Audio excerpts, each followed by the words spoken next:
আসসালামু আলাইকুম। Welcome to my YouTube channel. আমি একটা কথা বলতে চাইছিলাম কৃষকদের নিয়ে, তো আপনারা একটু শুনবেন। কৃষক চারা রোপণ করা থেকে শুরু করে ফসল ওঠা পর্যন্ত মেঘ, বৃষ্টি, রোদ যাই হোক না কেন মাঠেই থাকে। মাঠে থেকেই কাজ করে যতদিন না পর্যন্ত ফসল ঘরে ওঠে। কিন্তু সেই ফসল এত কষ্টের পরেও যখন ন্যায্য দাম পায় না বা লসে বিক্রি করতে হয়, তখন আর কৃষকের মুখে হাসি থাকে না।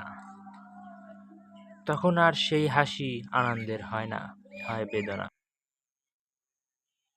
আচ্ছা, যাই হোক, এই চ্যানেলটা আমি নতুন খুলেছি। সবাই সাবস্ক্রাইব করবেন, আমার পাশে থাকবেন। আমি নতুন নতুন ভিডিও ছাড়ার জন্য ছাড়বো। আপনারা যদি দেখার আগ্রহী হন তাহলে সাবস্ক্রাইব করবেন। আপনারা যদি সাবস্ক্রাইব করেন, আমার এই ভিডিও দেখেন বেশি বেশি করে, তাহলে আমি ভিডিও ছাড়তে আগ্রহী হব এবং আপনারা দ্রুত নতুন নতুন ভিডিও পাবেন। তো দেরি না করে অতি তাড়াতাড়ি সাবস্ক্রাইব করে ফেলুন। এখনো বসে আছেন, তাড়াতাড়ি সাবস্ক্রাইব করুন। ধন্যবাদ।